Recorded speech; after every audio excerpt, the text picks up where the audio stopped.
প্রিয় দর্শক, স্বাগত জানাচ্ছি বরেন্দ্র সংবাদে। আপনাদের সাথে আছি আমি বিথি ঘোষ। শুরুতে জানিয়ে দিচ্ছি সংবাদ শিরোনাম।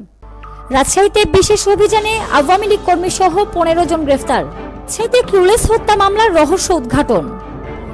বাগমারায় গ্রাহকের 3 কোটি টাকা নিয়ে উধাও আলবায়া সমবায় সমিতির পরিচালক। মিথ্যা অপপ্রচারের প্রতিবাদে বিএনপির নেতার সংবাদ সম্মেলন। টিকটক করতে নিষেধ করায় শ্বশুরবাড়ির লোকজনকে মারধর, থানায় বৃদ্ধার মামলা। এতক্ষণ শুনছিলেন সংবাদ শিরোনাম, এবারে জানাবো পুরো খবর। রাজশাহী মেট্রোপলিটন পুলিশ থানা ও ডিবি পুলিশের যৌথ অভিযানে গত 24 ঘন্টায় মহানগরীর বিভিন্ন এলাকায় বিশেষ অভিযান পরিচালনা করা হয়। অভিযানে মোট 15 জনকে গ্রেফতার করা হয়েছে। গ্রেফতারকৃতদের মধ্যে 2 জনকে বৈষম্য বিরোধী ছাত্র আন্দোলনে হামলা, বিস্ফোরণ ঘটানো, সন্ত্রাসী কর্মকাণ্ড এবং অন্যান্য অভিযোগে আটক করা হয়েছে।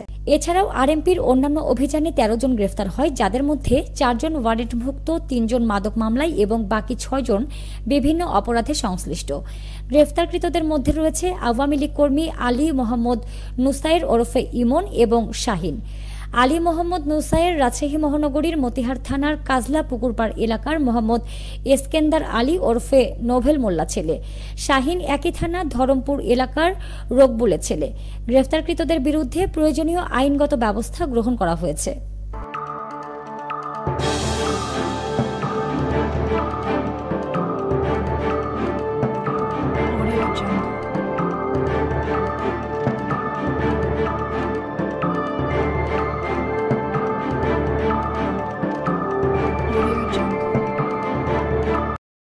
রাজশাহীর পুঠিয়ায় 3 বছর আগে দায়ের হওয়া এক ক্লুলেস হত্যা মামলার রহস্য উদ্ঘাটন করেছে police bureau of investigation PBI. ঘটনায় জড়িত একমাত্র অভিযুক্তকে গ্রেফতার করে রিমান্ডে এনে জিজ্ঞাসাবাদের পর হত্যার স্বীকারোক্তি আদায় করা হয়েছে। পিবিআই বলছে 2021 সালের 14 জুলাই পুঠিয়া থানায় অজ্ঞাতনামা আসামি করে এক বিধবা হত্যা মামলা দায়ের করেন নিহতের ছেলে আতিকুর রহমান। মামলা তদন্তভার পরে আদালতের নির্দেশে পিবিআই রাজশাহীকে দেওয়া হয়। পিবিআই এর একটি দল তথ্য প্রযুক্তি ও গোপন সংবাদের ভিত্তিতে অভিযান চালিয়ে গত 13 মে পুঠিয়ার মোল্লাপাড়া গ্রামের একটি ইটভাটা থেকে অভিযুক্ত উত্তম কুমার সরকারকে গ্রেফতার করে। পরদিন 14 মে আদালতে হাজির করে 2 দিনের রিমান্ডে নেওয়া হয় উত্তমকে। রিমান্ডে সে স্বীকার করে জমি নিয়ে বিরোধের জেরে সে বিধবা আতেকা খাতুনকে হত্যার পরিকল্পনা করে। হত্যার দিন মাঠে ছাগল চড়াতে গেলে আতেকাকে বাঁশের মুগড় দিয়ে মাথায় আঘাত করে এবং পরে ধারালো হাসুয়া দিয়ে গলায় কোপ মেরে হত্যা করে। ঘটনার পর রক্তমাখা গেঞ্জি ধুয়ে ফেলে আলামত নষ্টের চেষ্টা করে সে। দীর্ঘ অনুসন্ধানে এই হত্যাকাণ্ডের রহস্য উন্মোচন করে পিবিআই। পুলিশ সুপার মনিরুল ইসলাম জানান, আসামিকে আদালতে হাজির করা হলে সে 164 ধারায় স্বীকারোক্তিমূলক জবানবন্দি দেয়। এরপর আদালত তাকে জেল হাজতে পাঠানোর আদেশ দেন। বিশ্বমানের ল্যাপারস্কোপি প্রযুক্তি নিয়ে রাজশাহীতে চালু হয়েছে এলিট কেয়ার হাসপাতাল অ্যান্ড ট্রেনিং ইনস্টিটিউট। এখানে দক্ষ ও অভিজ্ঞ চিকিৎসক দ্বারা সব ধরনের অপারেশন করা হয়। আমাদের আছে মানসম্মত অপারেশন থিয়েটার, এসি কেবিন ও সাধারণ ওয়ার্ড। বিশ্বমানের ল্যাপারোস্কোপি প্রযুক্তি নিয়ে আমরা আছি আপনাদের সাথে। যোগাযোগ টিবি পুকুর মোড়, লক্ষ্মীপুর, জিপিওর উত্তরে, রাজশাহী। রাজশাহীর বাঘায় 3 কোটি টাকার বেশি গ্রাহকের আমানত নিয়ে উধাও হয়েছেন আলবায়ার সার্বিক গ্রাম উন্নয়ন সমবায় সমিতি লিমিটেডের পরিচালক আক্কাস আলী মাস্টার, তার 2 ছেলে এবং ঘনিষ্ঠ আত্মীয়রা। এ ঘটনায় চরম হতাশা ও ক্ষোভে ফেটে পড়েছেন ভুক্তভোগী শতাধিক গ্রাহক। উপজেলার ভবানীগঞ্জ পৌরসভায় এ ঘটনা ঘটে। রবিবার বিকেল 4:30টায় বাগমারা প্রেস ক্লাবে আয়োজিত এক সংবাদ সম্মেলনে এ অভিযোগ আনেন প্রতারণার শিকার ভুক্তভোগীরা। সংবাদ সম্মেলনে লিখিত বক্তব্যে ভুক্তভোগীদের পক্ষে শেফাতুল্লাহ জানান, 2016 সালে ভবানীগঞ্জ বাজারে সমিতিটি প্রতিষ্ঠা করেন বাগমারার গোয়ালকান্দি ইউনিয়নের তেলিপুকুর গাঙ্গপাড়া গ্রামের বাসিন্দা আক্কাস আলী। পরে তিনি 2017-18 অর্থ বছরে উপজেলা সমবায় দপ্তর থেকে ক্ষুদ্র সঞ্চয় গ্রহণের অনুমতি পান। এরপর থেকেই তিনি সমিতির নির্বাহী এবং সভাপতির দায়িত্ব পালন শুরু করেন। সমিতির সাধারণ সম্পাদক হিসেবে দায়িত্ব নেন তার ছেলে রায়হান আলী এবং ক্যাশিয়ার হিসেবে দায়িত্ব দেন তার ভাগিনা সোহরাব হোসেনকে। ধাপে ধাপে গ্রাহকদের কাছ থেকে পাসবই এবং মানি রিসিপ্টের মাধ্যমে আমানত সংগ্রহ করে মোট 3 কোটি টাকারও বেশি অর্থ আত্মসাৎ করেন তারা। ভুক্তভোগীরা জানান, প্রথমে সময়মতো মুনাফা পরিশোধ করে গ্রাহকদের আস্থা অর্জন করা হয়, পরে টাকা ফেরত চাইলে শুরু হয় টালবাহানা। এক পর্যায়ে সমিতির অফিস বন্ধ করে পালিয়ে যান সমিতির কর্মকর্তা কর্মচারীরা। ফলে আমানতকারী গ্রাহকরা পড়েছেন চরম বিপাকে। সংবাদ সম্মেলনে আরও উপস্থিত ছিলেন উপজেলার বাজেকোলা, উত্তর একডালা, মচমইল, হাসানপুর, ভবানীগঞ্জ সহ বিভিন্ন এলাকার ভুক্তভোগী গ্রাহকেরা। রাজশাহীর পুঠিয়ায় বিএনপির একাংশের বিরুদ্ধে আওয়ামী লীগ সন্ত্রাসী নেতাকর্মীদের আশ্রয় প্রশ্রয় নিয়ে পুনর্বাসনের অভিযোগে সংবাদ সম্মেলন অনুষ্ঠিত হয়েছে। রবিবার দুপুরে পুঠিয়ায় এই অভিযোগ করেন বিএনপির কারা নির্যাতিত নেতা সাবেক পৌর মেয়র আল মামুন খান। সংবাদ সম্মেলনে তিনি দাবি করেন, যারা ৫ আগস্টের আগে আওয়ামী লীগের হয়ে বিএনপি নেতা কর্মীদের হামলা মামলা দিয়ে জেল খাটিয়েছে, তারাই এখন কতিপয় বিএনপি নেতাদের মদদে এলাকায় ত্রাসের রাজত্ব কায়েম করেছে। বিএনপির ত্যাগী নেতাদের ওপর হামলা এবং অফিস ভাঙচুরের মতো ঘটনা ঘটিয়ে তাকে বিতর্কিত করার চেষ্টা করা হচ্ছে। ফ্যাসিস্ট আওয়ামী লীগ সরকার বিরোধী আন্দোলন করতে গিয়ে ক্রসফায়ারের মুখোমুখি হতে হয়েছে, জেল জুলুম শিকার হয়েছি, তাহলে কি আন্দোলন সংগ্রাম করা আমার অপরাধ? অবিলম্বে দোষীদের গ্রেফতার, শাস্তির দাবি জানানো হয়। সংবাদ সম্মেলনে উপজেলা ও পৌর বিএনপি নেতৃবৃন্দ উপস্থিত ছিলেন। ৫ তারিখের পরে একদিনেই কোরবানির পশুর সব চামড়া ঢাকায় না পাঠানোর জন্য ব্যবসায়ীদের পরামর্শ দিয়েছেন রাজশাহীর জেলা প্রশাসক আফিয়া আক্তার। তিনি বলেছেন, কোরবানির পশুর চামড়া নিজ নিজ উদ্যোগে সংরক্ষণ করতে হবে। একদিনে যেন সব চামড়া ঢাকায় না যায়। চামড়া যদি একদিনে মূল ব্যবসায়ীর হাতে চলে যায়, তাহলে আপনারা সঠিক মূল্য পাবেন না। পবিত্র ঈদুল আজহা উদযাপন উপলক্ষে জেলা প্রশাসন আয়োজিত এক প্রস্তুতিমূলক সভায় তিনি একথা বলেন। রবিবার সকালে রাজশাহী জেলা প্রশাসকের কার্যালয়ের সম্মেলন কক্ষে এই সভা অনুষ্ঠিত হয়। সভায় সভাপতিত্ব করেন জেলা প্রশাসক আফিয়া আক্তার। সরকারের পক্ষ থেকে চামড়া সংরক্ষণের জন্য লবণ বরাদ্দ এলে প্রয়োজন অনুযায়ী সবাইকে ভাগ করে দেওয়ার কথা জানিয়ে সভায় জেলা প্রশাসক বলেন, ঈদুল আজহার জন্য ৩ ধরনের প্রস্তুতি নিতে হয়। প্রাথমিক প্রস্তুতি হচ্ছে গরুর হাটের ব্যবস্থাপনা।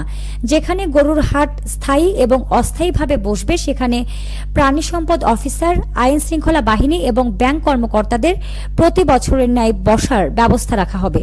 হাটের আশেপাশে নির্বাহী ম্যাজিস্ট্রেটের মাধ্যমে অভিযান পরিচালিত হবে। রাজশাহীতে কোরবানির জন্য চাহিদার তুলনায় বেশি কোরবানিযোগ্য পশু প্রস্তুত রয়েছে। রাজশাহী তানোরের কলেজ ছাত্র চিত্তরঞ্জন পাল হত্যার ঘটনায় থানায় মামলা হয়েছে। এ মামলায় তার প্রেমিকার বাবা, মা এবং ভাবিকে গ্রেফতার করা হয়েছে। রবিবার আসামিদের আদালতে তোলা হয়েছে। নিহত চিত্তরঞ্জনের বাড়ি উপজেলার হাবিবনগরের পালপাড়া গ্রামে। তার বাবার নাম মনোরঞ্জন পাল। একমাত্র ছেলে নিখোঁজ হওয়ার পরদিন তিনি তানোর থানায় একটি সাধারণ ডায়েরি করেছিলেন। প্রেম ঘটিত কারণে ছেলেকে হত্যা করা হয়েছে বলে তার দাবি। চিত্তরঞ্জন নিখোঁজের ২০ দিন পর শনিবার সকালে হাবিবনগর এলাকার শিবনদে কচুরি পান্নার ভেতর চিত্তরঞ্জনের বস্তাবন্দি গলিত লাশ পাওয়া যায়। পরনে থাকা লুঙ্গি ও গেঞ্জি দেখে পরিবার তার লাশ শনাক্ত করে। এ ঘটনায় নিহত চিত্তরঞ্জনের বাবা মনোরঞ্জন পাল ৬ জনের বিরুদ্ধে থানায় হত্যা মামলা করেছেন। গ্রেফতারকৃত ৩ জন হলেন একই গ্রামের স্বপন চন্দ্র পাল, তার স্ত্রী ছবি রানী এবং কাজলি রানী পাল। মামলার অন্য ৩ আসামি স্বপনের ছেলে সুবোধ পাল, মেয়ে কুমারী কামনা পাল এবং জেলার মোহনপুর উপজেলার পিয়ারপুর গ্রামের মোহাম্মদ রাজু। এদের মধ্যে গ্রেফতার কাজলি রানী পাল আসামি কামনা পালের চাচাতো ভাবি।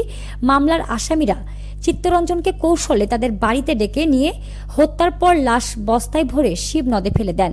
শনিবার সকালে শিবনদে বস্তাবন্দি গলিত এ লাশ পাওয়া যায়। পরনের গেঞ্জি এবং লুঙ্গি দেখে ছেলের লাশ শনাক্ত করেন মনোরঞ্জন। রাজশাহী মহানগরীর রাজপাড়া থানাধীন তেরোখাদিয়া পশ্চিমপাড়ায় টিকটকার পরিবারের হাতে মারধরের শিকার হয়ে গুরুতর জখম হয়ে থানায় একটি লিখিত অভিযোগ দায়ের করেছেন রাবিয়া খাতুন নামের বৃদ্ধ এক নারী। এজাহারে ভুক্তভোগী বিজয়, বিজয়ের মা টিকটকার ঝর্ণা খাতুন, বিজয়ের পিতা সাইদ, রাব্বি, জয়, আরাফাত, রিফাত এবং সামস নামের অজ্ঞাত ৮ থেকে ১০ জনের বিরুদ্ধে অভিযোগ করা হয়।